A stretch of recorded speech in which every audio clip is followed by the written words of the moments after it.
পুলিশের যে নতুন পোশাকটা দিছে পোশাকটা খুবই সুন্দর, খুব ভালো লাগছে পোশাকটা, আমি দেখছি পোশাকটা। আর পোশাকের সাথে সাথে পুলিশের যে আগের যে ব্যবহারগুলো ছিল এগুলো আমরা চাই যে পরিবর্তন হোক। পুলিশ ভালো কাজ করুক, আমাদের জনগণের বন্ধু হিসাবেই থাকুক।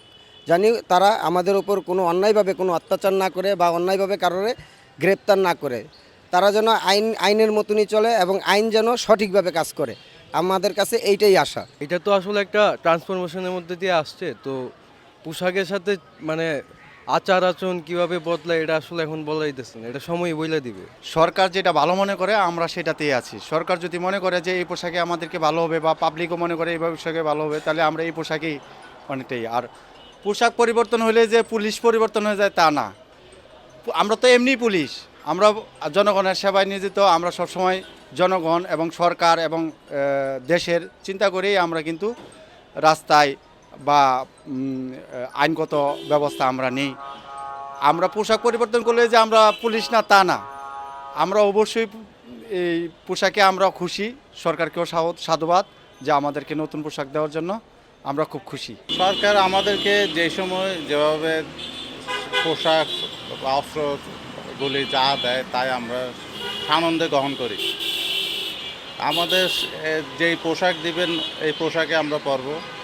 আর পোশাকের প্রতি আমাদের কোনো ইয়া নাই, মানে সরকারের ইচ্ছে আমাদের ইচ্ছা। সরকার যেভাবে বলবে, এক এক সরকার এক এক সময় আসে। আমাদের দেশের লোক গণপ্রজাতন্ত্রী দেশ, এক এক সরকার এক এক সময় আসবে, এক এক নিয়ম নীতি চালু করবে, এভাবে আমরা চলি। আমরা সরকারের নীতির পক্ষে কথা বলতে হবে সবসময়। সরকার নীতির মাধ্যমে আমাদের চলতে হবে, এটাই আমাদের পুলিশের চাকরি। না, নতুন পোশাক তো অবশ্যই আনন্দের জিনিস। নতুন জিনিস তো সবাই পরতে আনন্দ পায়, সেই হিসেবে আমার থেকে ভালোই লাগবে। মূলত পোশাকের পরিবর্তনটা আসলে মূলত করা হয়েছে আসলে চারিত্রিক বৈশিষ্ট্যের পরিবর্তন আনার জন্য। সেক্ষেত্রে রঙের পরিবর্তনের একটা প্রধান উদ্দেশ্য হয়তো বা এটা যে একটা রঙের সাথে তারা অভ্যস্ততার সাথে সাথে একই ধরনের চারিত্রিক ব্যাপারগুলোর সাথে হয়তো অভ্যস্ত ছিল। এখন রং পরিবর্তনের সাথে সাথে তাদের এই রঙটা হচ্ছে একটু একটু সামান্য হলে প্রভাবিত করবে, এবং এই প্রভাবিত করার যে বিষয়টা সেটা আসলে খুব বেশি যে প্রভাবিত করবে এই রঙের পার্থক্যটা কিংবা এই পোশাকের পার্থক্যটা সে আমি মনে করি না।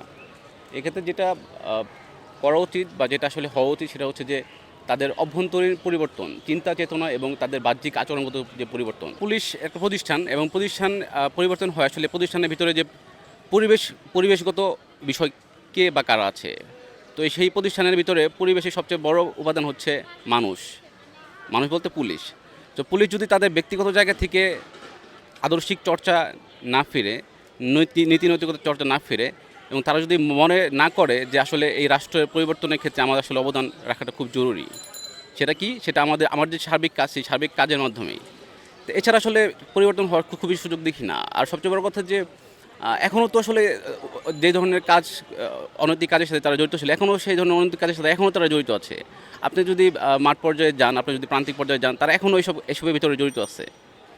তো এই পরিবর্তনটা আসলে তারা আসলে আমার কাছে যেটা মনে হয় যে আমরা আসলে চাপে ভালো থাকি।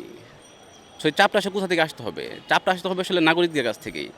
আর নাগরিকদের পাশাপাশি তাদের ব্যক্তিগত জায়গা থেকে আসলে চেষ্টাটা চালিয়ে যেতে হবে। সেই চেষ্টাটা কেমন? সেই চেষ্টাটা হচ্ছে যে একেবারেই তো পরিবর্তন হবে না। হ্যাঁ, nothing will be change overnight. So ধীরে ধীরে পরিবর্তনটা আসবে। তবে সেই পরিবর্তনের পেছনে সবারই আসলে অবদান রাখাটা জরুরি বলে আমি মনে করি।